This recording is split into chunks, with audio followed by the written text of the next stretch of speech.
Sleep is an important part of our commitment to ourselves, to our overall health and well-being, and yet many of us treat sleep as yet another task to be crammed in at the end of a busy day, after everything else has been done. Then we wonder why we lie there, mind racing, unable to drift off, or we fall asleep quickly because of exhaustion, waking up regularly during the night, wide awake and unable to go back to sleep, or the following morning awakened feeling unrefreshed and irritable. On a practical level, there are many things that we can do to support ourselves towards having a better night's sleep. We can organise our time better, delegate some of our tasks, become more assertive and ask for help, learn to say no more confidently, and try to ensure that we have some quality me time for ourselves to relax and switch off in order to do some of the things that we want to do.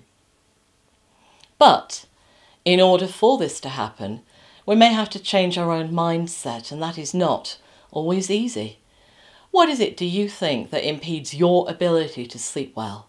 Are you stressed, overloaded, have too little time in the day?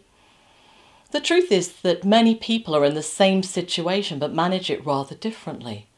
What is it that allows some people to sleep fine, whilst for others it remains a struggle?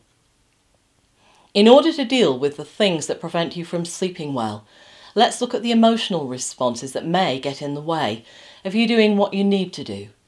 Some people, for example, fear confrontation at any cost. They will do anything to avoid the merest hint of disapproval or hostility, and so take on more and more things, tiring themselves out, and in the process becoming resentful, stressed, unhappy. Others may fear that if they say no to their boss, they will be perceived as inefficient, not up to the job, not as good as their colleagues. And yet often, by learning to say no in an appropriate way, they actually succeed in letting their boss know how busy they are and how much they are contributing. By learning to deal with that fear, the situation can dramatically change for the better.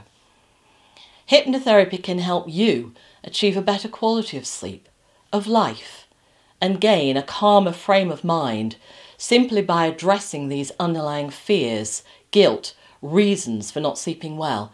And as a consequence, you'll be surprised to discover that as your attitude changes, many other areas of your life start to improve. You may, for example, start implementing breaks for healthy meals and exercise, find a balance between work and play, learn to take better care of yourself. Some people who have busy manual jobs realise that they need to find a balance and introduce some mental exercise, whilst for others with jobs that require a lot of concentration and mental effort, they learn to appreciate the importance of physical exercise in order to tire themselves both mentally and physically. It's also important to add value to your sleeping time. Clear your bedroom of clutter and keep electrical appliances to a minimum. Screen off your office area if you have one in your bedroom. Try to start winding down an hour or so before bed.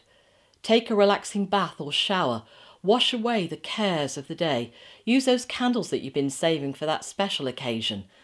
Put a few drops of lavender in the rinse cycle when you launder your sheets.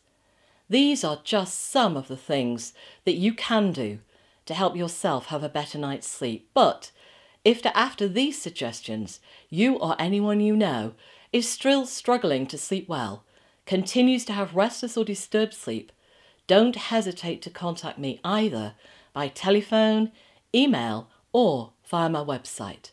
I'm Susan Lee. Let me help you to live life well. Thank you.